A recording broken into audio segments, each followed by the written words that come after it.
Assalamualaikum warahmatullahi wabarakatuh.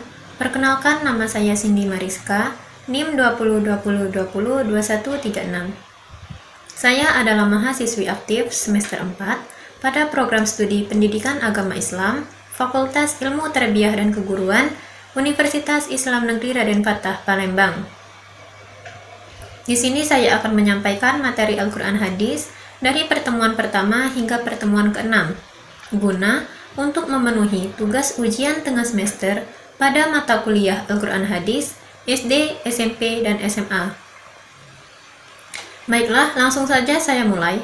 Materi yang pertama, yaitu Surah Al-Fatihah. Surah Al-Fatihah disebut juga dengan Ummul Quran atau induknya Al-Quran, karena makna ketujuh ayatnya merupakan intisari dari Al-Quran secara keseluruhan. Surah Al-Fatihah ini mengandung 3 intisari. Yang pertama, Tauhid Rububiyah, yang artinya mengesahkan Allah dalam hal perbuatan, penciptaan, dan rezeki. Yang kedua, Tauhid Uluhiyah, yang berarti mengesahkan Allah dalam bentuk beribadah. Dan yang ketiga, Tauhid Asma wa Sifat, yang artinya mengesahkan Allah dalam hal nama-nama dan sifatnya. Selanjutnya, Surah Al-Falaq. Surah Al-Falaq mengandung isti'azah atau permintaan perlindungan kepada Allah dari segala kejahatan makhluk. Makhluk ini bisa siapapun dan apapun, termasuk dirinya sendiri yang merupakan ciptaan Allah. Memohon perlindungan dalam surah Al-Falaq ini disebut dengan sifatnya Rabbul Falaq, yakni Tuhannya pagi atau subuh dan Tuhan seluruh makhluk muka bumi ini. Sebagaimana Allah bisa membelah kegelapan malam dengan terangnya pagi, Allah juga kuasa menyingkirkan kejahatan dan kesulitan dengan memunculkan pertolongan. Selanjutnya, Surah Al-Kafirun. Surah Al-Kafirun berisi penolakan tegas atas ajakan bangsa kafir Quraisy untuk menyembah berhala walau sesaat dengan tujuan apapun. Al-Kafirun merupakan dasar sikap toleransi dalam Islam. Pada ayat terakhir dijelaskan bahwa agama Islam menjunjung tinggi sikap toleransi dan kebebasan dalam memeluk suatu agama. Islam menjunjung tinggi sikap toleransi dalam bidang sosial, tetapi tidak ada toleransi dalam bidang akidah dan ibadah. Selanjutnya, Surah Al-Ma'un. Kandungan Surah Al-Ma'un secara garis besar menggambarkan sifat manusia yang mendustakan agama dan ancaman bagi orang yang lalai dalam melaksanakan sholat, serta bersikap riya, yaitu melakukan suatu perbuatan bukan untuk mencari keridhaan Allah, tetapi untuk mencari pujian atau kemasyhuran di masyarakat. Materi selanjutnya yaitu Surah Al-Ikhlas. Surah Al-Ikhlas adalah penegasan keesaan Allah dan menolak segala macam kemusyrikan, serta menerangkan bahwa tidak ada sesuatu yang dapat menyamainya. Surah ini berbicara tentang tauhid yang murni hanya kepada Allah, yang menyucikan dari segala kekurangan dan membebaskan dari segala kesyirikan. Perilaku yang mencerminkan surah Al-Ikhlas yaitu mempercayai bahwa Allah itu satu dan meyakini bahwa Allah merupakan zat yang Maha Esa. Selanjutnya, Surah An-Nasr. Surah ini merupakan surah terakhir yang turun dalam Al-Quran. Surah ini menceritakan tentang kenangan umat Islam atas kaum kafir Quraisy Mekah. Peristiwa itu disebut dengan Fathul Mekah. Setelah memperoleh kemenangan, kita diperintahkan untuk bertasbih dan memohon ampunan kepada Allah Subhanahu wa Ta'ala. Selanjutnya, Surah Al-Kautsar. Pada ayat pertama dijelaskan bahwa Allah telah memberi nikmat dan anugerah yang tidak terhitung nilainya.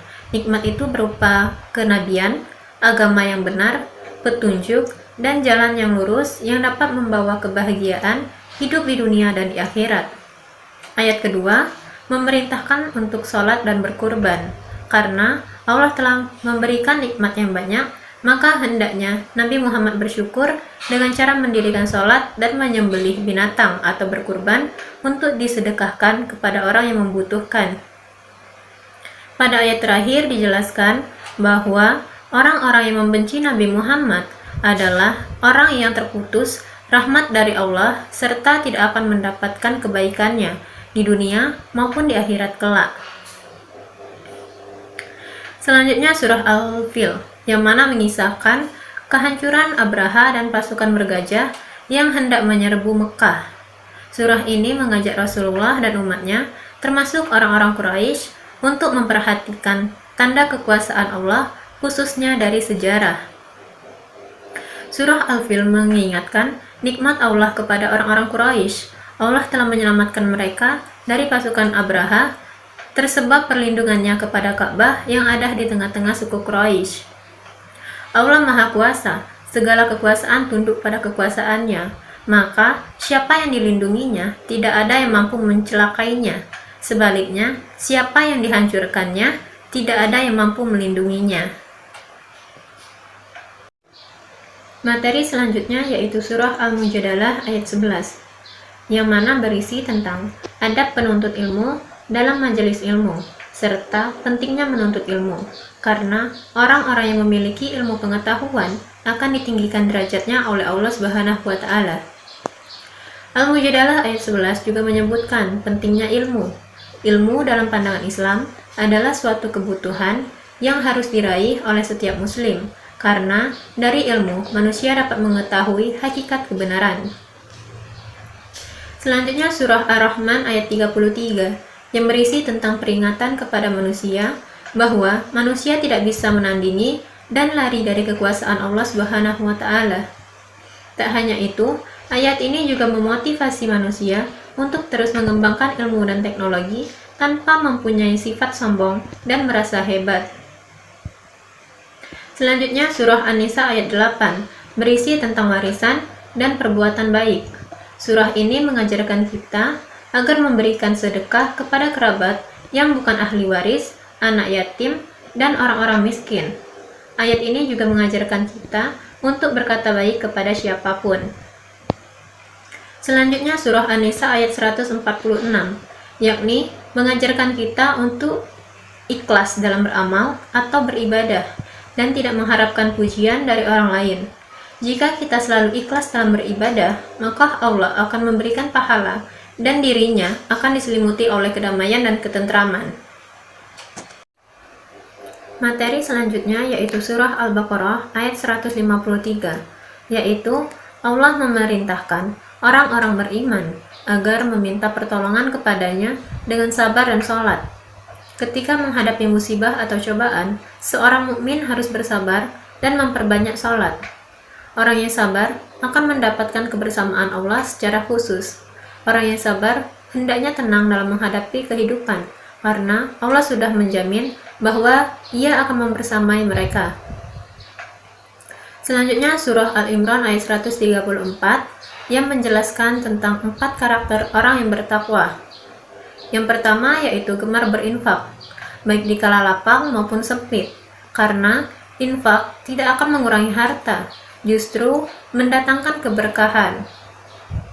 Karakter yang kedua yaitu mengelola emosi dan menahan amarah. Selanjutnya memaafkan dan tidak menyimpan dendam, dan yang terakhir berbuat kebaikan, bahkan membalas keburukan dengan kebaikan. Selanjutnya surah Al-Anfal ayat 47 yang menjelaskan Allah memerintahkan kaum muslimin agar memenuhi rasul-rasul, menaati dan melaksanakan hukum-hukumnya.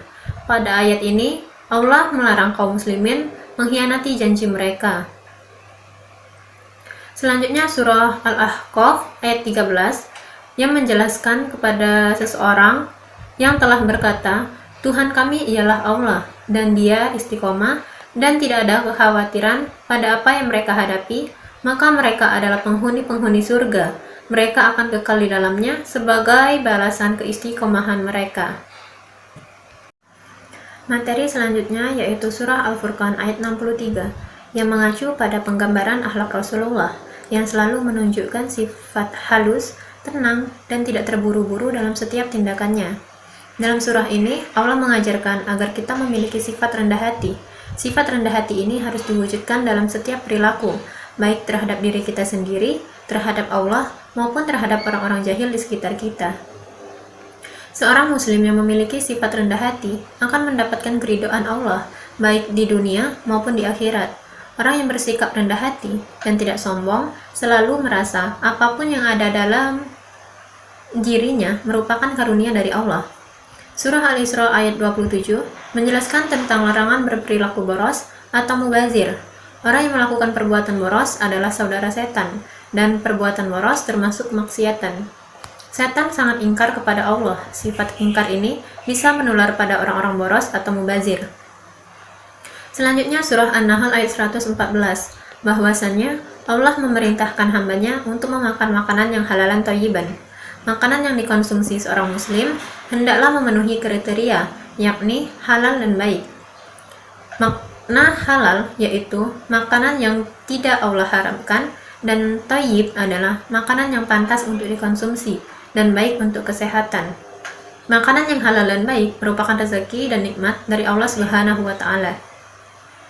Selanjutnya surah Al-Maidah ayat 90 yang menjelaskan tentang perintah untuk menjauhi perbuatan syaitan seperti meminum khamar, berjudi, berkorban untuk berhala, serta mengundi nasib dengan panah. Perbuatan ini merupakan perbuatan yang mengandung kemaksiatan yang besar. Orang-orang yang mampu meninggalkan bahkan menjauhi perbuatan ini, maka hidupnya penuh keberuntungan serta keberkahan hidup. Selanjutnya surah Al-Maidah ayat 91 berisi tentang Allah mengharamkan meminum khamar, berjudi, dan segala bentuk perbuatan syaitan. Perbuatan syaitan yang dilakukan manusia akan berdampak kepada memburuknya hubungan manusia kepada Allah. Agar dapat senantiasa dekat dengan Allah, salah satunya dengan menghindari serta menjauhi perbuatan-perbuatan yang demikian. Materi selanjutnya yaitu surah Az-Zumar ayat 53. Secara umum mengandung hal-hal yang berkaitan dengan keagamaan dan juga meningkatkan rasa optimis akan adanya ampunan dari Allah Subhanahu wa Ta'ala.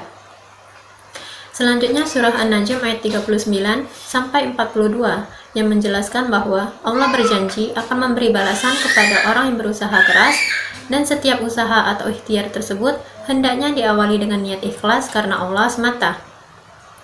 Selanjutnya surah Al-Imran ayat 159 menjelaskan bahwa Rasulullah memiliki sifat lemah lembut. Sikap terpuji itu disebabkan karena rahmat Allah. Karena sikap lemah lembut inilah orang-orang mencintai Rasulullah dan suka berdekatan dengan beliau. Rasulullah juga selalu mengedepankan musyawarah dalam berbagai urusan. Bahkan, musyawarah ini menjadi prinsip dalam sistem pemerintahan Islam.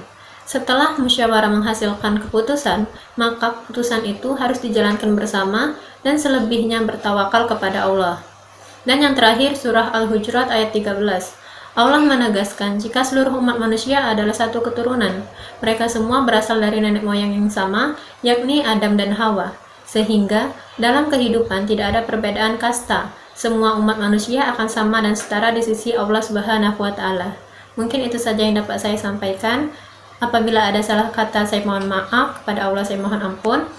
Wallahu muwaffiq ila aqwamit thoriq. Assalamualaikum warahmatullahi wabarakatuh.